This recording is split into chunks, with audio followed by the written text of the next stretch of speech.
Hello, everybody. OCD Mikey, Hi-Fi Guy here, back at you again to finish up my three-part series that I started before on hi-fi listening, professional audio listening techniques.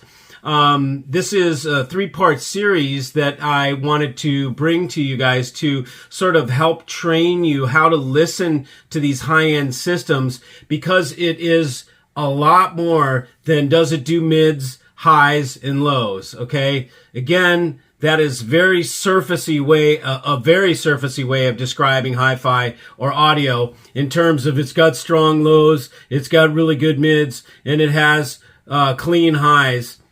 Everything does that. Okay. If it doesn't, it's not hi-fi. Okay.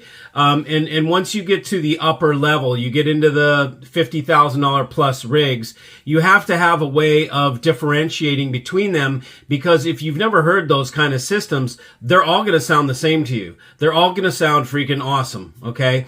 But once you've been steeped in that and you're used to it, and a $100,000 rig is no big deal to you, you get accustomed to the sound and you learn how to differentiate between the good stuff, the really great stuff, I should say, because there is a differentiation between them.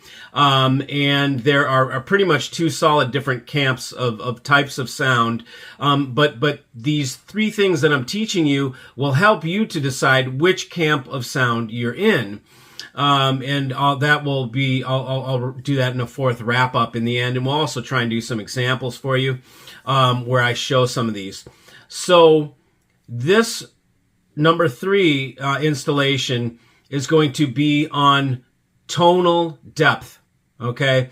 What this means, what tone is, when you think of tone, the best way for me to describe it to you is it's like the resonating sound of something, the timbre of something.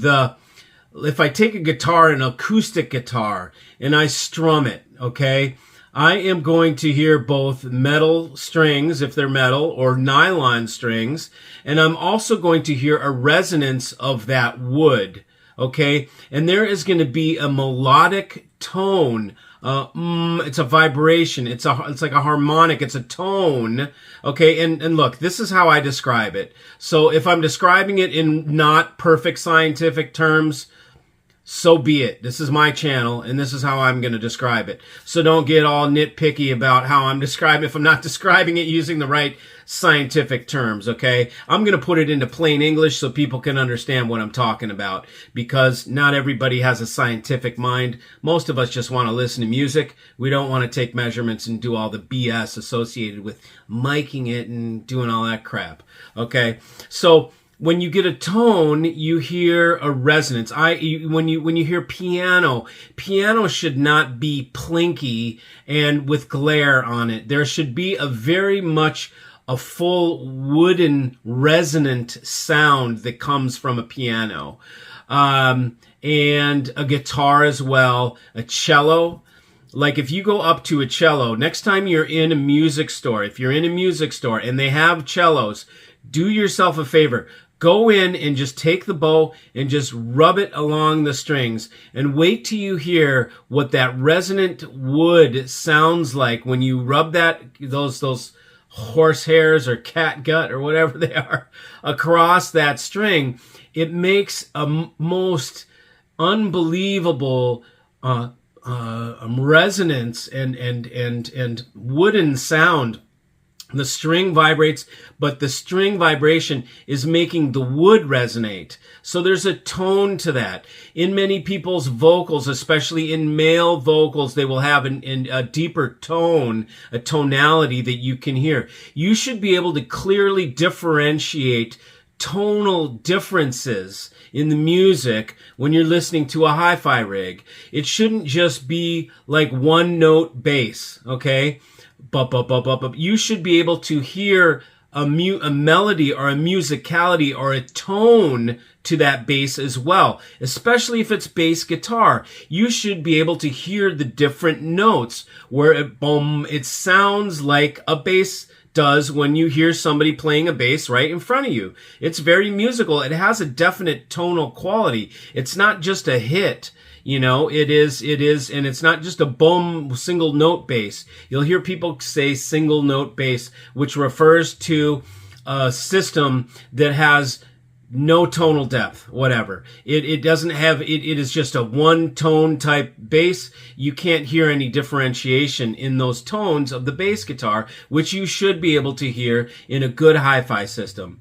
The same with drums. Drums should not be bop, bop, bop, bop, bop, bop, bop, bop, bop. They should be pung, pung, pum, pum, pum, pum, pum, pum. They have a resonant frequency. Those are wood hoops, right? They're wood cylinders, and they're meant to resonate that wood, depending on if they're maple or if they're some other wood and they're 5-ply or they're 12-ply or whatever. They have some that are made out of lucite plexiglass. The tighter you tighten those drum heads, the higher the frequency goes, but there is always a wooden pung when you hit a tom. Pung. There's the stick hitting the head, which is a pap sort of a sound, but then there's the pung that's on there. Pung, pung, pu, pu, pu, pu, pu, pu. I know I sound like an idiot, but that's how the floor tom, pu, pu, pu, pu, pu. It has a boom, a bloom to it, a resonant, a tone to it. It's not just a hit. There's very much a tone to the sound of drums. So you should be able to hear that in your audio system. You should hear when Van Halen does Jamie's crying, boom, boom, boom, boom, boom. You should hear those tones come in when they do that intro drum piece that comes in there. You should hear that very much. I got dust. Anyways, not angel dust. I don't think I'd be talking to you guys very clearly if it was. But anyways, so there should be a tonal quality to the music, and you should be able to hear variations in tone. You'll hear it in the drums. You'll hear it in the piano. You'll hear it in acoustic guitar. You'll definitely hear it in male voices, and even you can hear it in horns. Man, listen to a saxophone. Listen to an alto sax. The big horns are going to really have a tonality to them where it's a resonant frequency. It's like it's a vibration, man. And it's not just going to be a single note thing. It's going to have a bloom around it. And then you can really judge the music too by how much bloom is around it. If there's too much bloom, it's probably not very natural sounding. If you have heard those instruments live, then you'll know how much bloom there should be around those tones. Same with piano. There can be too much bloom. So it helps you to sort of judge what is most real sounding. The best judge is actual instruments that are being played in front of you, and acoustic instruments, okay? Electric instruments, while I love them to death and think they're so killer, electric guitar is one of my favorite.